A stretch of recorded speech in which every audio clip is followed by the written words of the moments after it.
যে সব সময় তোমাকে বরবাদ করতে চায়, যে কখনোই চায় না যে তুমি সফল হও, তুমি নাম কামাও, তুমি পয়সা কামাও। সময় থাকতে তুমি তাড়াতাড়ি তোমার লাইফে ফলো করো, আর ফলো করে নিজের স্বপ্নকে পূরণ করো। তো বন্ধু, ভিডিওটা লাস্ট অবধি অবশ্যই দেখবে। এমন 7টা পয়েন্ট বলবো, যদি তুমি ফলো করো তাহলে তুমি বেঁচে গেলে, আর তা না হলে তুমি শেষ। পড়ে বসে শুধু আফসোস করতে থাকবে। সাকসেস হতে চাই আমরা সবাই, সাকসেস হতে চাই, আমাদের রিলেশনকে আরও ভালো করে তুলতে চাই, কিন্তু কেউ নিজের ভুলটাকে ধরতে চায় না। আসলে আমরা এইরকম, নিজের থেকে অন্যের ভুলটাকে আগে ধরি।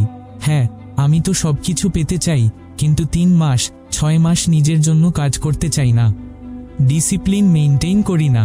কিন্তু কি, আমি সব কিছু করতে চাই, সব কিছু পেতে চাই। কখনো একটু গভীরভাবে ভেবে দেখেছ? 2 মাস 1 বছরের জন্য সব ডিস্ট্রাকশনকে এলিমিনেট করে দিই, আর নিজের উপর ফোকাস করি, তাহলে কেমন হয়? তো বন্ধু, নিজেকে এরকম বলো, আজ আমি যেমন আছি, পরের বছরের শেষে এইরকম দেখতে চাই না। সেই জন্য নিজেকে ডিসিপ্লিন করছি, কেননা আজ থেকে আমি নিজের উপর ফোকাস করব, নিজের উপর বিশ্বাস করব, নিজের কাজের উপর মেতে থাকব, নিজের বেস্ট ভার্সন বাইরে বার করে আনব, আর আমাকে সবাই হাততালির সাথে সম্মান করবে। তাহলে চলো শুরু করি। পয়েন্ট নাম্বার 1, চুপ থাকা শেখো। যদি তুমি চুপ থাকতে পারো, তাহলে তুমি তোমার কাজের উপর ভালোভাবে ফোকাস দিতে পারবে।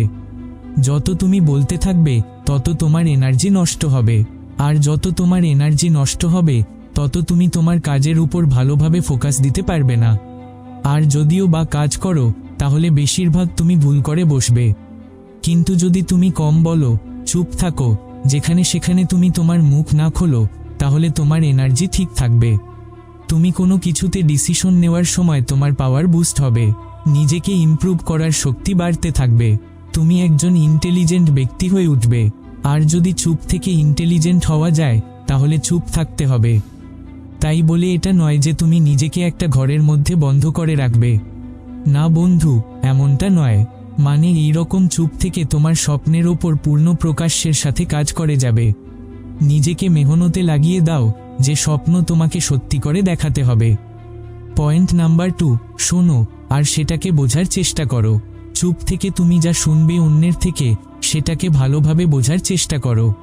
তুমি বলবে, আমরা তো এমনই শুনি আর অমনিও শুনি, কিন্তু এর মধ্যে কি বোঝার আছে? মনে রেখো বন্ধু, শোনা আর সঠিকভাবে শোনা এর মধ্যে ফারাক আছে। কোনো সময় তুমি এমনও শোনো যে সামনের ব্যক্তি তোমাকে কিছু বলতে চায়, কিন্তু তুমি বুঝতে পারছো না, কেননা তুমি তার পিছনের ব্যাপারটা জানো না, তুমি তার ইমোশনকে ঠিকমতো বুঝতে চাইছো না। কিন্তু যদি তুমি চুপ থেকে মন দিয়ে তার কথা শোনো, তাহলে তুমি তার পেছনে ইমোশনটাকে বুঝতে পারবে। যদি তুমি চুপ থাকো আর মন দিয়ে শোনো, তাহলে তুমি ঠিক বুঝতে পারবে যে সে কি বলতে চাইছে, কেননা তুমি বেশি সময় পাবে তার কথা ভাবার জন্য। আর যত তুমি গভীরভাবে ভাববে আর তাকে বুঝবে, তারপর তুমি যখন বলবে, তখন সে তোমার কথা শোনার জন্য ইন্টারেস্ট থাকবে, আর তুমি তার কাছে একজন ইম্পর্টেন্ট ব্যক্তি হয়ে উঠবে। পয়েন্ট নাম্বার 3, শান্ত থাকার চেষ্টা করো। নিজের মধ্যে শান্তি রাখার চেষ্টা করো। মনে রেখো, শান্তি এই দুনিয়ার সবচেয়ে বড় একটা জিনিস। আমাদের জীবনটা অনেক ছোট্ট, আর আমাদের এই ছোট্ট জীবনে শান্তি থাকাটা অনেক বেশি প্রয়োজন। এক মহান ব্যক্তি আমাকে বলেছিল, আমাদের জীবনটা অনেক বড়। আমি বলেছিলাম, এটা ভুল। তো আমি সেই মহান ব্যক্তিকে একটা প্রণাম জানিয়ে একটা কথা বলতে চাই যে, আমাদের জীবনটা অনেক ছোট্ট, কেননা আজ বেঁচে আছি, কাল থাকবো কিনা তার কোনো গ্যারান্টি নেই, আমরা কেউ জানি না। হ্যাঁ, আমাদের এই ছোট্ট জীবনে লড়াইগুলো অনেক বড় হয়। কি বন্ধু, আমাদের জীবনটা বড় না ছোট? কমেন্টে বলো। তোমার কাছে টাকা আছে, বাড়ি আছে, গাড়ি আছে, ঘুমানোর জন্য দামি পালঙ্ক আছে, কিন্তু তোমার মধ্যে শান্তি নেই। লাখ টাকা থাকা সত্ত্বেও তোমার কাছে শান্তি নেই। কোটি টাকার পালঙ্ক থেকেও তুমি রাতে ঘুমাতে পারছো না, কারণ তোমার মধ্যে শান্তি নেই। মনে রেখো, এই দুনিয়ার মানুষ সবকিছু কিনতে পারলেও শান্তিকে কেনা যায় না। তো যত কম বলবে, তুমি তত শান্ত থাকতে পারবে, তত তোমার বুদ্ধি স্ট্রং হবে। শ্রী ভগবদ গীতাতে লেখা আছে, প্রত্যেকটা ব্যক্তির একটা স্থির বুদ্ধি হওয়া দরকার। আর তখন তোমার মধ্যে স্থির বুদ্ধি হবে যখন তুমি লোকের মুখে মুখ লাগাতে না যাবে, মানে তুমি লোকের কথায় কম থাকবে। পয়েন্ট নাম্বার 4, যখন সামনের ব্যক্তি তোমার কথা শুনবে, মানে তুমি যখন কম বলবে তখন তোমার কথার ভ্যালু বাড়বে। যখন তুমি বলতে শুরু করবে তখন সামনের ব্যক্তি তোমার কথা শোনার জন্য ইমপ্রেস থাকবে। আর কেন ইমপ্রেস থাকবে? কেননা তুমি কম বলো। দেখবে তোমার আশেপাশে এমন লোক আছে যারা সারাক্ষণ কিছু না কিছু কথা নিয়ে মুখ চালিয়ে যাচ্ছে, ফালতু বকর বকর করে যাচ্ছে, এছাড়া তাদের আর অন্য কোনো কাজ নেই। যদি তুমি তার মধ্যে না হও আর তুমি তখন কথা বলো যখন দরকার হয় বা তোমাকে কেউ কিছু জিজ্ঞাসা করে, আর তুমি যখন বলবে তখন তোমার কথা সঠিক এবং সুন্দর হতে হবে। তো যখন তুমি বলবে না তখন লোক তোমার কথা শুনবে, তোমাকে বুঝবে এবং তোমাকে ভ্যালু দেবে। আর যখন লোক তোমাকে ভ্যালু দেবে তখন তোমার অনেক কাজ এমনিতে সফল হয়ে যাবে। পয়েন্ট নাম্বার 5, চুপ থেকে কাজ করে যাও। মনে রেখো, চুপ থেকে তুমি তোমার কাজটাকে ভালোভাবে করতে পারবে। তুমি তোমার লক্ষ্যের জন্য ফুল ফোকাসের সাথে কাজ করতে পারবে, যেটা তোমার জীবনে পাওয়া অনেক বেশি জরুরি। আর যখন তুমি নেগেটিভিটি থেকে, খারাপ লোক থেকে সরে গিয়ে চুপচাপ তোমার কাজ করবে তখন তুমি নিশ্চিতভাবে তোমার সফলতাকে হাসিল করতে পারবে। আর যারা আজ সফলতার সেই সিংহাসনে বসে আছে তারা একটা সময় এইরকমটা করেছে। লোক অন্যকে নিয়ে সমালোচনা করে নয়, বরং মেহনত করে দেখিয়েছে। আর যখন তুমি প্রুভ করবে, সফল হবে, নিজের ফিল্ডে বাদশা হবে, তখন লোক তোমার কাছে শিখতে চাইবে, তোমাকে ইজ্জত করবে, তোমার থেকে মোটিভেট হবে, কারণ তুমি ফাইনালি এই দুনিয়াতে কিছু করে দেখিয়েছ। পয়েন্ট নাম্বার 6, চুপ থেকে সঠিক চিন্তা ভাবনা করো। যখন তুমি চুপ থাকা শিখে যাবে তখন তোমার মধ্যে ক্রিয়েটিভিটি ইনক্রিজ হবে।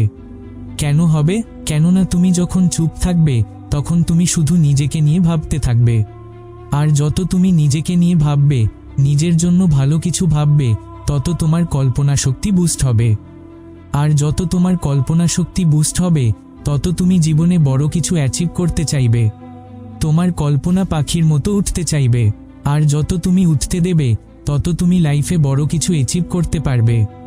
পয়েন্ট নাম্বার 7, ন্যাচারালভাবে থাকতে শেখো। আমরা যখন জন্ম নিই এই পৃথিবীতে তখন আমরা কতটা ন্যাচারালভাবে থাকি।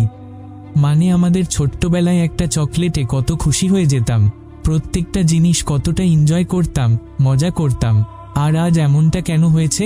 আমাদের খারাপ চিন্তা ভাবনাতে জীবনে আসল মজাটাই ভুলে গেছি। কোনো না কোনো মদ, লোভে লোকের সাথে জুড়ে গেছি।